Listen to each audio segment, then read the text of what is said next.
This is the dawning of the age of Aquarius, depending upon whom you ask. Some say the age of Aquarius began at precisely 5:35 p.m. Greenwich Mean Time on January 23, 1997. Others swear it is an official, concrete, proven fact the dawning occurred between 2 and 3 p.m. on February 4, 1962. The most famous speculation, according to Jerome Ragney, James Rado, and Galt McDermott's Aquarius from the American tribal love rock musical Hair, is the arrival of the moon in the 7th house, coinciding with a Jupiter's-Mars alignment.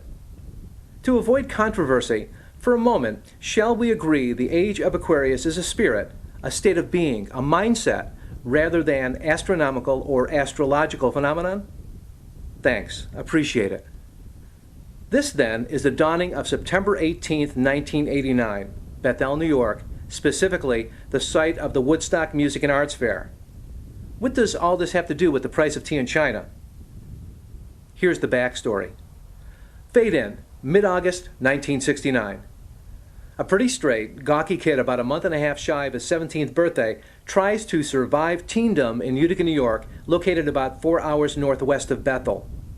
On August 16th, working a summer job bagging food at a local grocery store, he first learns of the festival, feels a sympathetic twang in his soul, and a strong desire to be there. But he's too chicken to defy parents in an already tenuous household, and he doesn't travel in the right circles to have foreknowledge of Woodstock. Plus, he's never even heard of Jimi Hendrix. Yes, seriously. A year later, he acquires a limited understanding of the scene after repeatedly viewing the Academy Award-winning documentary, Woodstock. He feels cheated in missing, arguably, a generation's most important sociological event, and carries a gnawing feeling attendance could have been life-changing. Forever consigned to the "no, I wasn't there" column, the longing to have experienced Woodstock firsthand remains, but dims over time. Cut to August 1989. With camera in tow, a video director-editor about a month and a half shy of his 37th birthday sets out for Bethel on part pilgrimage, part documentary shoot during the exact 20th anniversary dates. A month later, he returns to the pristine, vacant farmland to shoot these additional visuals. After reviewing all the footage, the project is abandoned because it's not compelling. His belief changes. Missing the '69 festival is not as important as imagined. Besides, if we were meant to be there, he'd have been there. Footage for a documentary called 20 Years Late goes on the shelf for 15 years.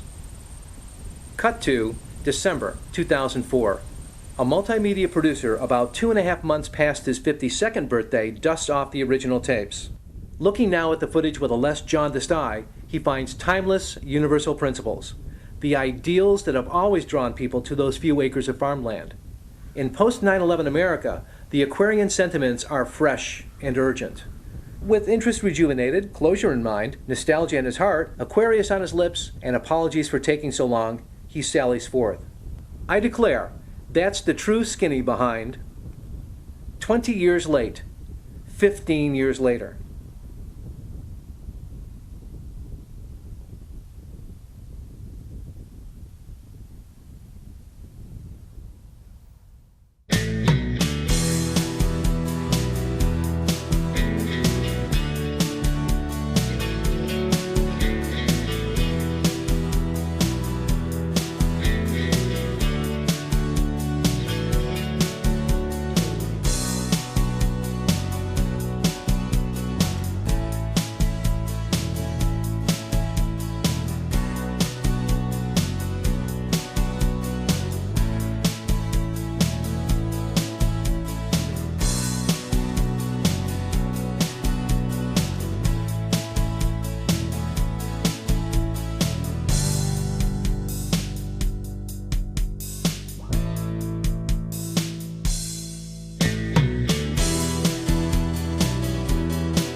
I think the times were that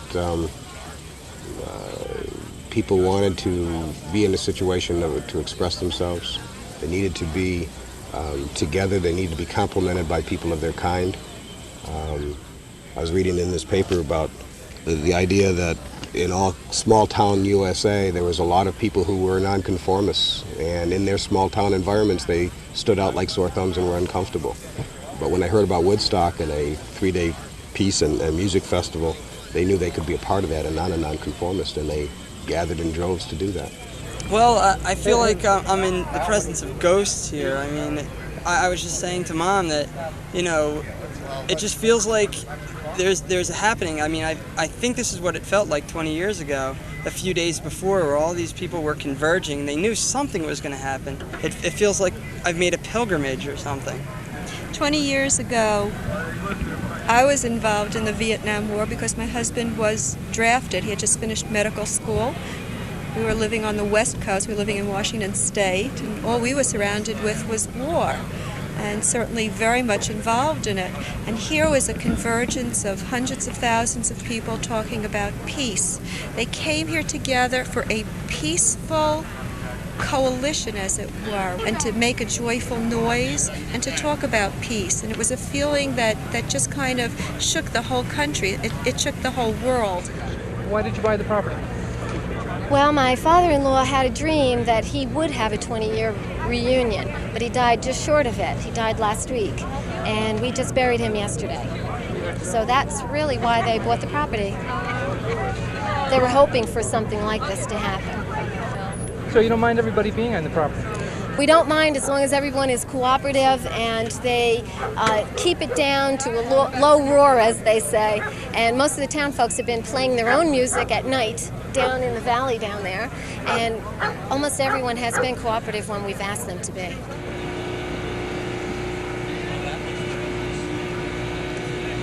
$10 I'm selling them for. You know, we should come and, you know, feel, meditate, do whatever, you know, look for that here. This should be a national monument. It should never change, you know. Why did you come back? Why are you here? Oh, because this is a spiritual ground. Like there's milkweed and Iroquois green grass and white moths and a lot of yoga and people coming to reiterate or to move with a spiritual thread that was before 1969 as well as in 1989 and evolving beyond. What did you find at Woodstock? Well, I found a lot of openness, naked women walking around streams like John Lennon and Yoko Ono, manifesting a great evolution of open heart, mind, bodhisattva. That was around the lake and the cleaning areas, and also in the crowd. I saw a man who wore a sign saying, "Animals are our friends, don't eat them," and that moved my heart very much, so I put on the sign for this. And he had a lamb, so instead of bringing a lamb, I brought Zeb. See, that's what I put. I was thinking I should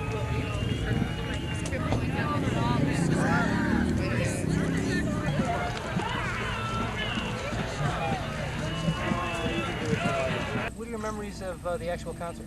Were you here the whole time? I left a day early because we got bummed out with all the rain. A lot of people. Just a sea of people that you'd never find a friend in. If you'd come here to meet them, you'd never have found them. And yet everybody was a friend. And I doubt anybody remembers anybody they saw here. Like if they saw them again 20 years later, they'd never know that they, oh yeah, I'd seen you at Woodstock. I mean, we were all anonymous. Why'd you come back? I guess in the hopes that might have another Woodstock someday. And if it were possible to have one, it would probably be in this area. Do you think it's possible? No. Why not? I think that the younger generations are too much into alcohol, whereas we, 20 years ago, were much more into the mellower drugs. It was real important to come back, and I wanted my son to get a feeling for it. But it's just a nice feeling. I just, you know, the memories are here. That's just what I was telling someone. they're in the ground. You know, you can just feel 20 years ago some wonderful, revolutionary, great thing happened. What's your most vivid memory? Walking away Monday morning with Jimi Hendrix playing in the background and seeing the remnants of the concert. I don't remember a whole lot from '69, but I'll never forget Woodstock. Well, it was, I think, the first time in history a generation had its own culture. And Woodstock was the high point of that. It was the apex of a generation's music and politics and alienation. All the people that are here, for the most part, I said to my wife, said, you'll call me? I said, yeah, I'll find somebody with a car phone, I'll give you a ring, don't worry about it. But I'm here, and it's all like tense, and people who, a lot of people didn't change much in 20 years. A lot of people it did, but I haven't seen a crowd like this since a Dead concert in '74 maybe, you know. What have you found here today? Well, what I found since I got here yesterday is a very friendly group of people. And they came here, you know, with an ideal.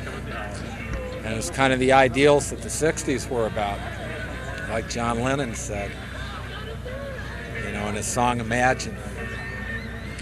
Things like living together and sharing all the world. And these people, most of them that are here, it's like the movie that came out this year. This is their field of dreams, Max Yasgur's farm.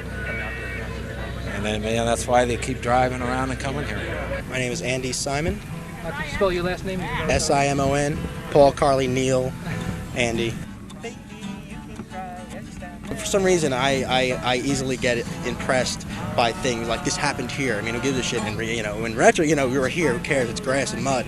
But you know, Crosby, Stills and Nash and Jimi Hendrix were not 100 yards away. And for some reason, that's you know, that's great for as far as I'm concerned. Yeah, do you think there is something special about this area, this place? Is there some vibe here that you feel? Oh, give me a half hour after drugs kick in, I'll let you know. The name of this song is Lying on the Grass. A song that I wrote a couple years ago.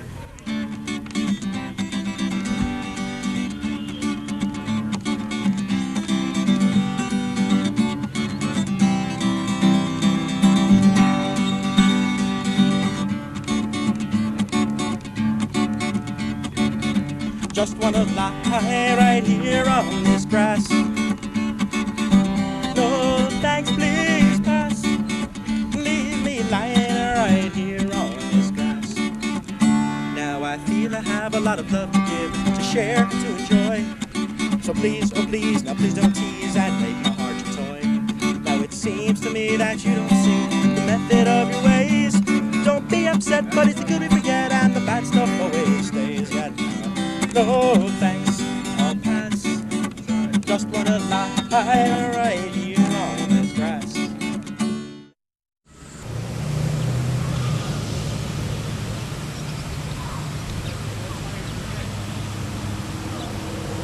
I remember being on stage on Friday when Santana started to play.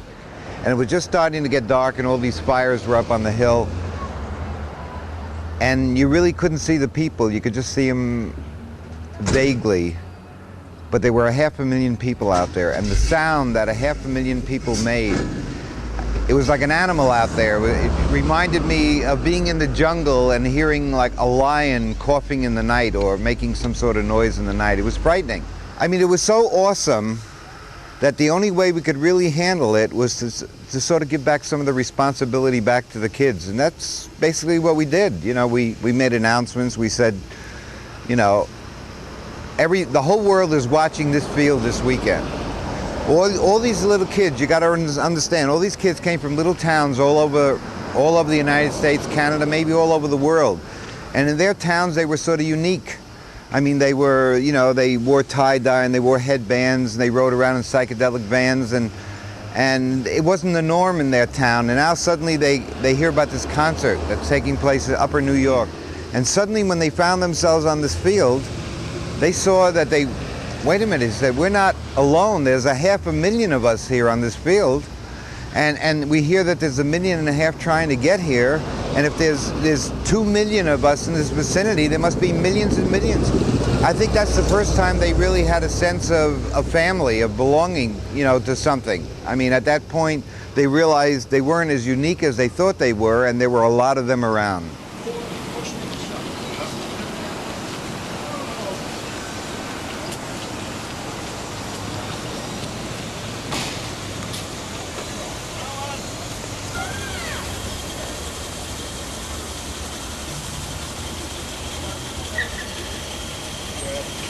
I worked probably from 2 days before till about 5 or 6 days after, moving people in and out on motorcycles. I knew all the back roads and the farmers. And I was looking at it more or less as an outsider, except for some of the bands and the music. I really wasn't that aware of a lot of what was going on. In a realistic sense, I was probably one of the most naive people there. And what happened was that the experience really began a change that was, I think, fundamental.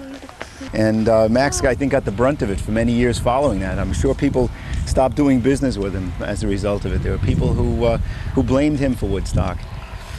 And there were others like Ken and Vasmers and people who saw it as a wonderful experience, not planned, but wonderful nonetheless.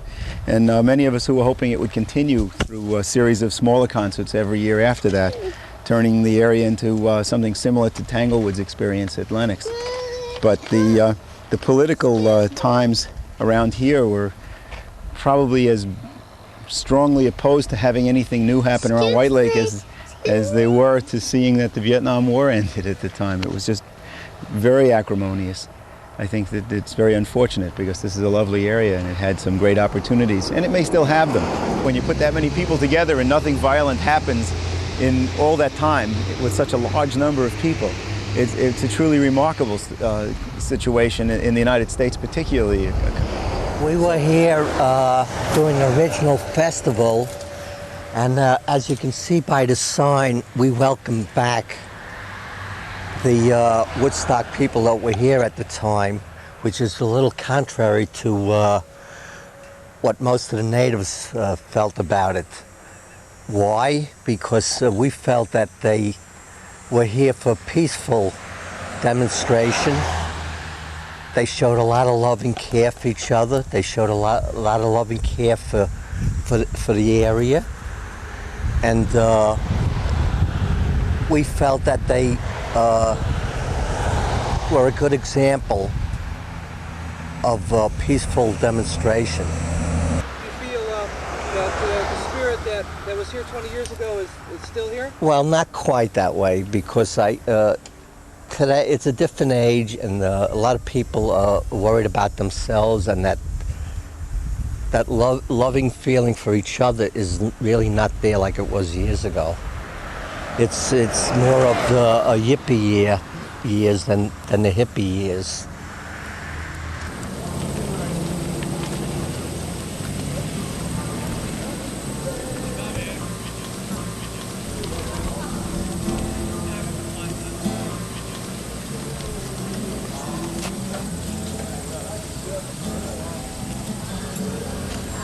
I don't know, I just feel a real attraction. I've always liked the music. I've always just really liked what it stood for. To me personally, Woodstock just stands for, you know, people caring about other people, not me first and I'm the only one who matters, and not really worrying about material things or, you know, or how you look or anything. It was just everybody being themselves and enjoying each other's company, and it's just really comfortable, down-to-earth kind of feeling. Look at how nice that is, huh? Check this out.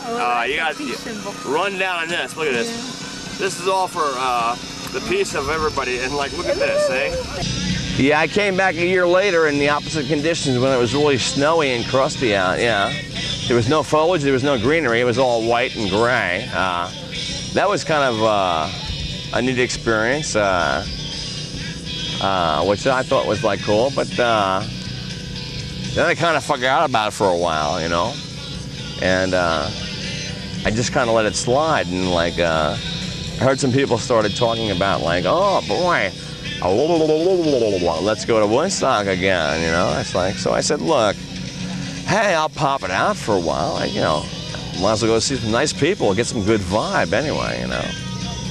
That's basically why I came back.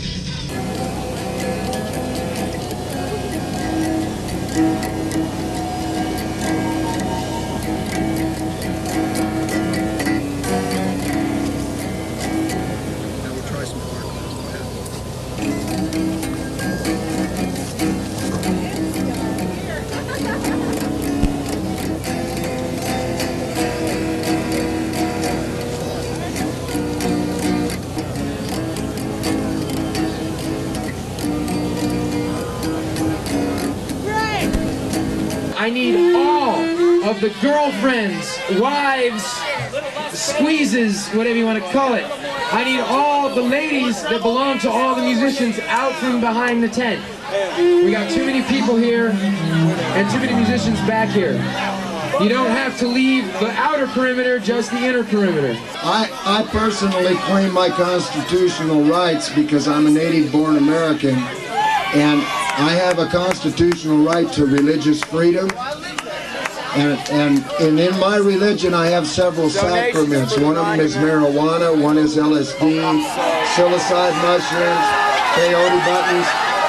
The gifts that God gives to us, these are sacraments of my religion, and my religion belongs to all of you if you want it. And if you're a native-born American, you got a right to it. And they know that because I told them on CBS and NBC and ABC. And I smoked dope for them. Are we happy? Most wanted, everybody! Okay, you just got off the stage.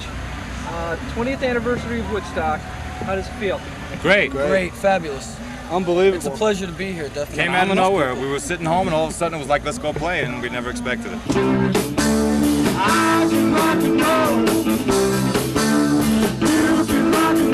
I think that what the people gave us, made it tremendously give it back. The energy of the people, man. Is it wasn't set up for rock and roll. Exactly, it's just a couple of amps and a half-ass PA. It was not that I don't appreciate it, but it really wasn't set up. And we weren't really set up to play in that kind of a situation because we just came out of a room. It's not the music though, man. It's the people here. Right, the energy was there. From the people. Yeah. It's not the music at all. We're just part of it. Little part. Part of God. Yeah.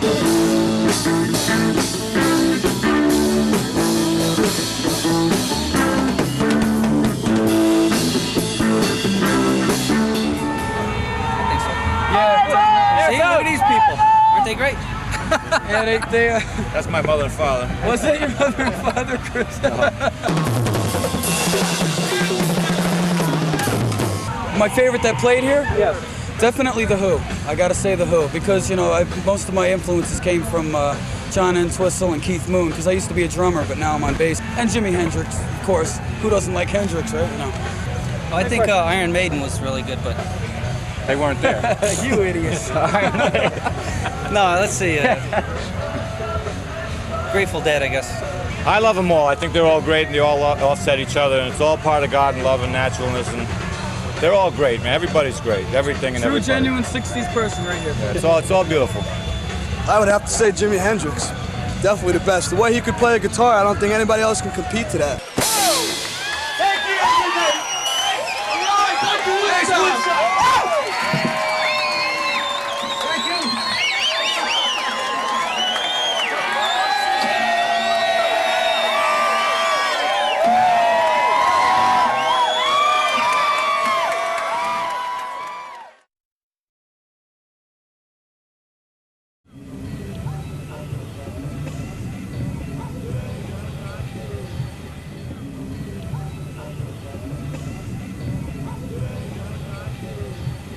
One of my favorite experiences is going on top of the hill early in the morning. It was real misty, and I went up to the playground where they had this huge tripod of logs, and the rocks were hung from ropes, and there was people encircling the rock, and they were chanting Om, and it was like the highest I was, the whole time there. It just felt so spiritual. I tried to tell my chiropractor, when we went skinny dipping in the pond, there was silt in the pond, and I got out of the water and was brushing it off my body. Someone reached over and just brushed off my leg, and to him that was like cheap thrills, but it was like in the spirit of just being helpful, and that's something that I think is most important to pass on. And also I brought my 14-year-old daughter, because I told her about my experiences, and she wanted to come, and I wanted her to be here.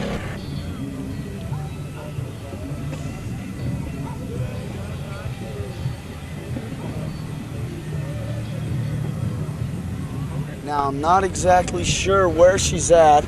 I should be meeting her somewhere around here, but it's like this chick I hooked up with, just kind of circulate around, because you'll see us around, because we're cleaning up, and that's our message to everybody. Just keep America beautiful. And why is that? How long have you been doing it? How long have I been doing it? Yeah. Just for a couple of hours. She got me into it. I told somebody I'd meet him in 20 years, but I haven't found him. They haven't been here. Hey, Angel, where are you, buddy? At first, we had a truck that was camped up on the hill here, selling peaches, pears, and oranges. We sold those out, and I came here working with a sound company, and I went back down over there behind the stage. That's where I stayed most of the time because it was just too crowded, too muddy.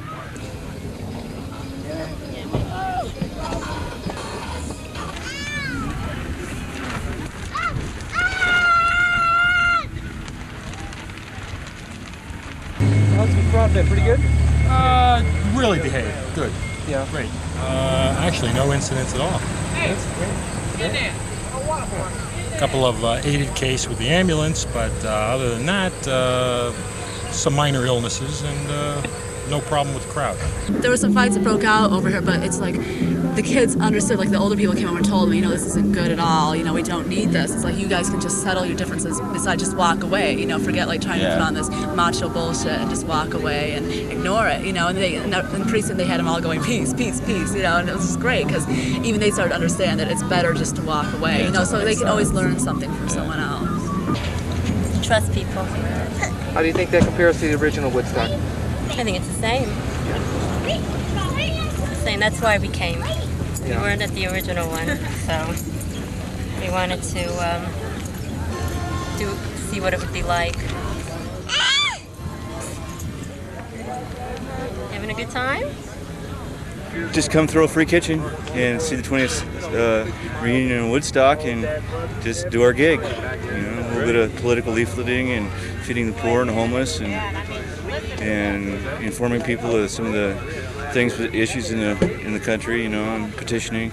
Were you here originally? No, I tried to get here, but my parents kept me under lock and key. It's become a pretty neat collectible, for over the years. Yeah. How's business? Very good. Yeah? A lot of people buying them? Yeah, almost everyone. Yeah, we're running kind of low. The price even moved up from like $1 to $2. Yeah. 3 for $5. There's a lot of people that maintain the same type of spirit, and then there's a lot of new spirit added into it. But it's there's a different type of reason for people to get together. They're getting together because there was, an event here 20 years ago, not because of the same reasons that draw the people to the event 20 years ago, such as, there was a war going on. But there's other famine and problems in the world that still draw people together and create this type of atmosphere and event.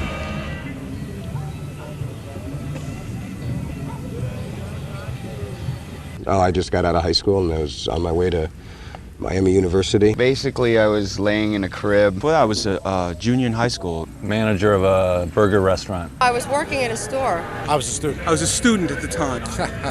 I'd rather not say. I was in real estate and I was in construction. I was a sophomore in dental school. My parents said I was 5 months old, and they and a bunch of friends at the time were in New Jersey, and they decided, oh, let's go to Woodstock. And then they all gathered at the one guy's house to come out, and that's when they heard on the news that people were walking like 12 miles to get to the field and everything, and they backed out because they decided taking a 5-month-old baby to this was not exactly the brightest thing in the hot sun and everything. So I didn't quite make it that time, but I got back this time. Yeah, I was a student at the time, yeah. I was on Columbia Records playing the Electric Circus, Fillmore East, and a lot of gigs. Then I came up into the country and became a nowhere man. I was and then in I fifth met grade. these nowhere men, and now we're trying to get somewhere with nobody. He wasn't even born yet. 20 years ago? No, I was 2 years old in '69. Yeah. Oh, there you go. I could have rocked them in the cradle. I was 4. Yeah, I had finished college. I worked for a festival group out of Philadelphia. I had just gotten out of the Navy, and I was working for the Sullivan County Department of Public Works. I'm a real estate broker. Oh, I do masonry and I travel, on tour and see the dead and, just try to, see as much as possible, learn as much through the world rather than through going to college, Well, now I'm a maintenance man on Long Island, Huntington, Walt Whitman's hometown, and I'm a poet. I'm a home improvement contractor. I'm a social worker. and I'm raising my son, really. That's what I'm doing right now. Similar. Okay. Still a student. I'm a retail merchant. I own a clothing store. I'm in the music business. I'm giving Woodstock Festival interviews, I think, for a living. I've given about 45 of them this year. No, I'm a building contractor. I'm a student. I go to Westchester University. I own my own business. It's a small power washing business. I make soft sculpture. Let me show you. You want to cut it for a second? I'll show you what I make. I own Motor City in Haymarket, Virginia. I sell remanufactured motors if anybody needs. I'm about the cheapest guy on the East Coast. I have Chevrolet 350s for $750, completely rebuilt. Come on down and see me anytime. Haymarket, Virginia. Insane Wayne's my name now.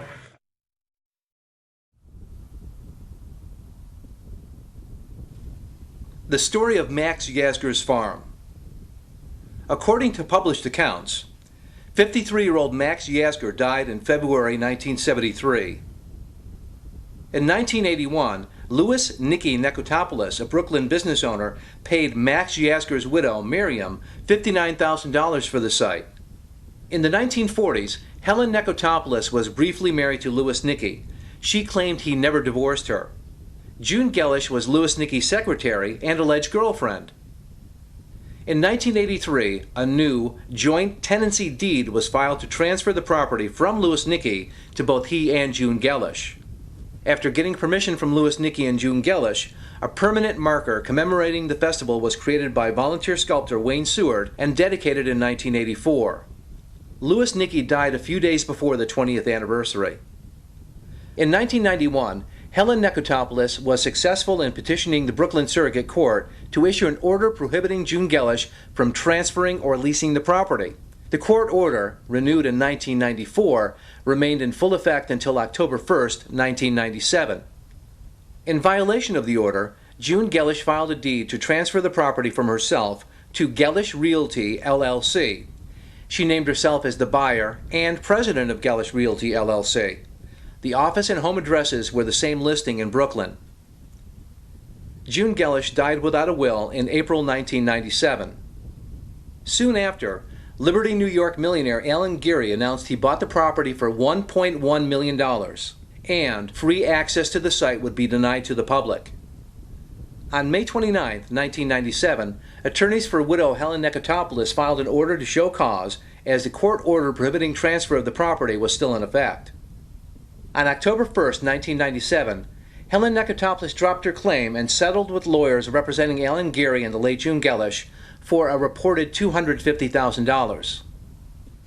On July 19, 2004, ground was broken on the Bethel Woods Center for the Arts, a 634-acre performing arts center on and around the site. Scheduled to open in July 2006, the center plans include a 4,800-seat covered pavilion, 12,000 lawn seats, an interpretive center, permanent farmers market, and outdoor festival stage. In Bethel,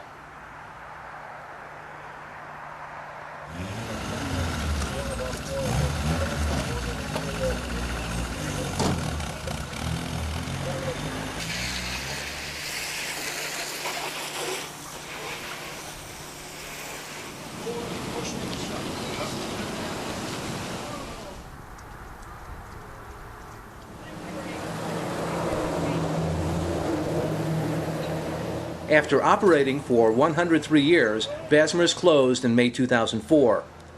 Rachel and Bill Carmack, Long Island-based mortgage brokers, paid $475,000 for the building.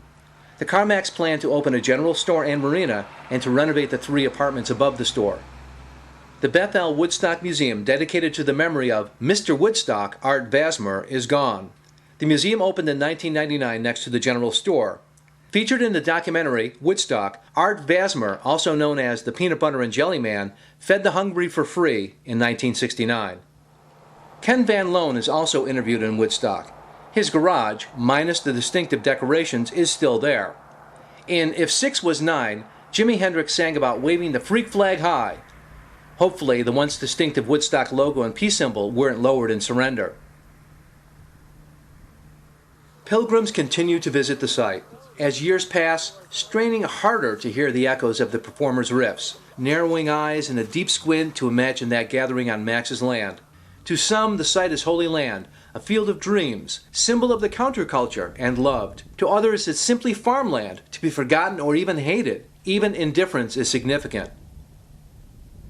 These 37.5 acres, more than a place people gather to hear rock and roll, were a crucible for ideals and beliefs that still live. Whether or not to accept these principles is a highly personal choice. Among the many issues polarizing society, what Woodstock represents may seem trivial. How do we choose to live? In love and peace or hate and war? This is The Dusk, on the eve of the day, breaking with the dawning of the age of Aquarius.